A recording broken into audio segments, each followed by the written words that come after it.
Welcome back, Class 10, your physical education class, continuing with Principles of Sports Training. Today we'll start off the class with variance. The variation principle suggests that minor changes in training regimes, means training routine, yields more consistent gains in sports performances. That means if there are certain changes made in the training routine, a lot of gain or a periodic consistently, there will be a gain in the performance of the sports, or the sports performance of that particular person will increase. Training programs for every sport include variation in intensity, duration, volume, and other important aspects of training. So training program of every sports includes various things like intensity, how hard or how difficult or how challenging the program will be, duration, for how long the program will continue, volume, how much, and other important aspects and other important portions or ingredients of practice. The training should be planned in such a way it should have variations so as to maintain the interest and motivation of the athletes. Very important. The athletes should be motivated. They should constantly remain interested. It's not that the training is bored, we have to go to the training in the morning. Not that. They should look forward for the training.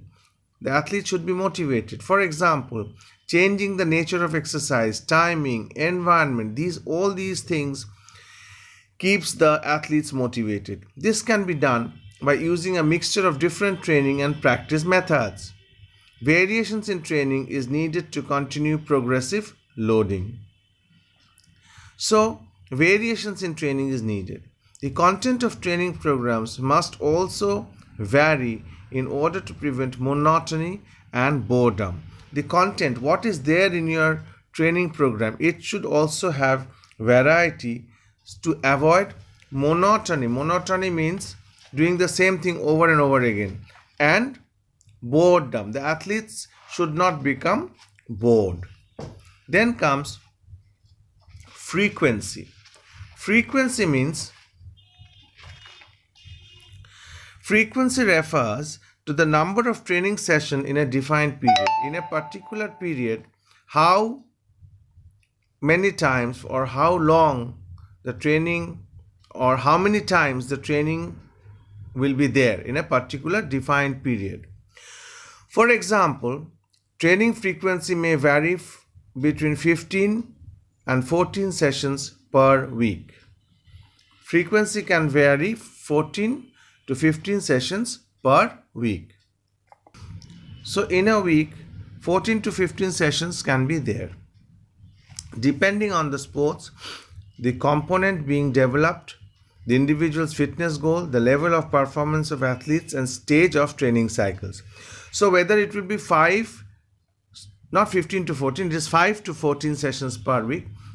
It all depends on the sports, components being developed, and individual's goal. So what is the goal of the athlete? What is the level of performance of the athlete? What stage of training cycle is there? So a frequency of 3 to 5 days per week for cardiorespiratory endurance exercises and 2 and more days per week for resistance and flexibility training are appropriate for general fitness program. So for a general fitness program, what is suggested is 3 to 5 days per week should be done for cardios and respiratory endurance, and 2 or more days per week should be done for resistance and flexibility training. It is done for general fitness. An important consideration in determining appropriate exercise frequency is recovery time. So, another very important aspect of determining what appropriate exercise routine should be there is the recovery time, the rest time, how the athletes are recovering from the previous training program. The amount of time required to recover from exercise is highly individual and depends on factors such as training experience, age, and intensity of training. So, the amount of time required to recover from the previous exercise or the previous training session varies from individual to individual. It depends on the factors such as the training experience of that particular individual, the age of that particular individual, and the intensity of the training. For adequate recovery, resistance training days for specific muscles group should be separated for at least 48 to 72 hours, and a minimum of 24 hours should separate training sessions. The recovery period is important for muscles for recovery, adaptation, and also to prevent overtraining. Why recovery period is needed? Recovery period is needed for the muscles to recover, to adapt, that means to get ready for the next session, and to prevent overtraining. Generally, lesser trained athletes need more recovery time than higher trained counterparts. Those who are professionally trained athletes, they need lesser time to recuperate, lesser time to recover. But new or lesser trained athletes, they need more time to recover. One can exercise every day if one's program consists of moderate intensity walking or cycling. If moderately intense training program is there, like walking or cycling, then one can practice every day. Then comes continuity. Continuity in training refers to maintaining a regular schedule of training with minimum interruption. Continue means continuously one has to train with minimum interruption. Training should be a continuous process. As I have said, training should be a continuous process. Discontinuity of training reduces physiological capacity. So if you discontinue training, your bodily capacity, your physiological capacity will decrease. The load should be continuously followed, means there should be no break in the training. Training should not be broken. The load given to a sportsman should be followed for long period of time, which keeps the body to maximum adaptation. That means the load of training, or if you are a weight trainer, the weights or the training intensity should be followed for a long period of time, which keeps the body to maximum adaptation. There needs to be more flexibility to account for the unexpected. Lapses in training do happen. Lapses in training do happen. You can miss out some training program, or the athlete can miss out some training program. They can be managed. It can be managed, but they cannot be overlooked. It cannot be overlooked. It cannot be ignored. If a weeks of training is missed due to work, travel, or sickness, don't pretend that all training was done and progress to the next part of the plan. Body may not get adapted to the next step. A setback in performance is likely to happen. Obviously, setback will happen. Occasional breaks of a couple of days are not much of a problem, as long as they don't diminish the training load by more than 5% approximately in a month. Very important. That means occasional break is allowed, provided that it will not reduce your performance by more than 5% in a month. But frequent or prolonged breaks from training amount to more than 10% of monthly volume do create a need to adjust subsequent training. So if the break is prolonged, that if your performance decreases more than 10%, then there is a problem. Then comes active participation. The principle of active participation or involvement. Participation means involvement. Means that for an effective training program, the athlete and the trainer must participate actively and willingly. Both the athlete and the trainer. The coach should, number one, the coach should communicate training information with his or her athletes. Number two, the athlete should actively participate in planning and analyzing long and short term training programs. Number three, athletes should put his full effort while training. Number four, the athlete must periodically take and pass prescribed standard tests.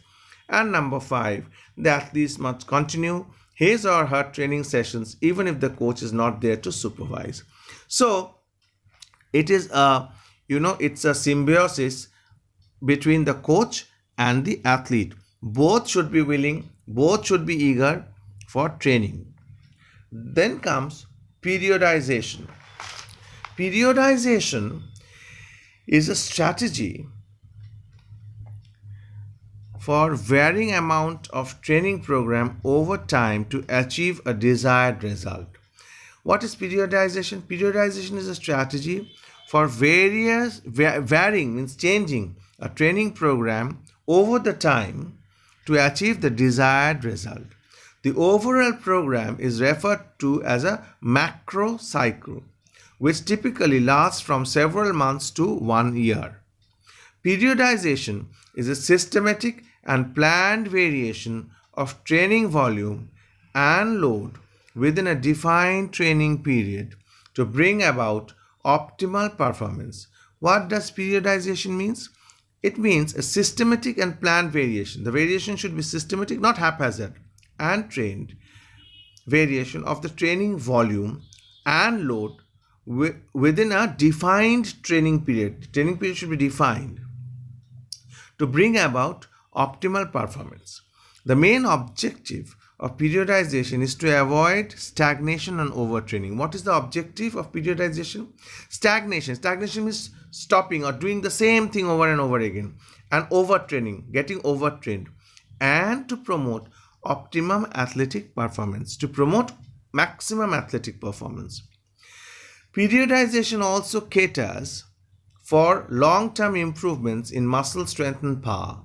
The basic principle of periodization is a shift, means change, from an emphasis on high volume and low intensity to an emphasis on low volume and high intensity.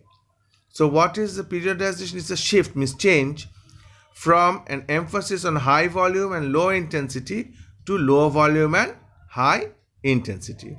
Periodization training program divides the training year into several different phases and cycles. Cycle means a series of events that are regularly repeated in the same order. Phase means a distinct period or stage in a process of change or forming part of something's development. Three distinct phases of training are preparatory phase, competitive phase, and transitional phase. Preparatory phase means the base of the it is the base creation phase. It is the base with the objective to attain the previous training state. Preparatory phase training may comprise of two sub phases: general preparation. During general preparation phase, the preparatory training volume is high and the intensity of the exercise is low. And second is specific preparation. It is in this intensity exercise increases and the volume is reduced. Then comes competitive phase. It consists of all the competitions and may be divided into two sub phases: pre-competition phase and main competition phase. During pre-competition phase, the exhibition contests may be considered part of the pre-competition phase. During pre-competition phase, volume of training is reduced as intensity steadily increases. The volume of exercise or the volume of training will decrease, and the intensity, the toughness of that training will increase. Volume decreases, intensity increases. Main competition phase. Primary or most important competition is considered part of the main competition phase. As the athlete gets closer to the main competition, intensity of training increases and the volume falls to the lowest point. Very, very interesting. It's like a graph, you know. Then comes transitional phase, a period of active rest in the body. Both volume and intensity of training are subsequently reduced. Then comes periodization cycles. Periodization training is divided into several cycles from off-season, pre-season, in-season to post-season. The phases of training take place within a year-long macro cycle, that's divided into two more mesocycles, each of which lasts few months. These mesocycles are further broken down into microcycles. So, macrocycle is long length cycle, that means 1 year, divided into mesocycle. Mesocycle are medium length cycles, 4 weeks block. Then comes microcycles, which are short length cycles, 1 week. This is very, very interesting. The time periods of these training blocks can vary, can change significantly between sports. See, there is no specific rule.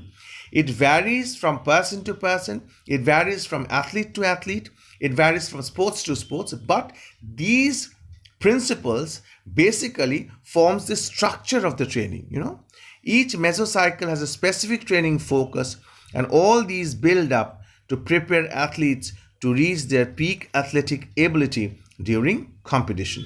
The training program must consist of a variety of elements, including cardiorespiratory, that is aerobic fitness, general strength, anaerobic fitness, which is power, speed, neuromuscular skill development, flexibility, and mental preparation. Last comes intensity. Exercise intensity is measured of how hard is the exercise and is related to the power output. Exercise intensity can be monitored by measuring heart rate, blood lactate, the weight lifted during the exercise, or perception of effort. Training intensity is the major training stimulus that influences adaptation and performance. Athletes are only advised to incorporate high intensity training into their program after they have developed a sufficient base. If the base work or the preparatory phase is solid, then you can incorporate high intensity training. If too much high intensity training is carried out, the athlete will be at risk of developing symptoms of fatigue associated with overreaching or overtraining, or will increase the risk of getting injured. If the base is not ready, fresh athlete, if high intensity training is given, then what will happen will, it will develop symptoms as fatigue, tiredness, overreaching, overtraining, or very, very importantly, the athlete might get injured. Fitness benefits occur when a person exercises harder than his or her normal level of activity. The appropriate exercise intensity varies with each fitness component. To develop cardiorespiratory endurance, one must raise the heart rate above normal. To develop muscular strength, one must lift heavier weight than normal. To develop flexibility, one must stretch muscles beyond its normal length. A little bit beyond the normal, coming out of that comfort zone. It's all about intensity. I hope with this we come to the end of chapter 6, that is the principles of sports training. I hope you have understood. In the next class, we'll start with a new chapter, which is chapter 7, safety in sports. Till then, thank you very much.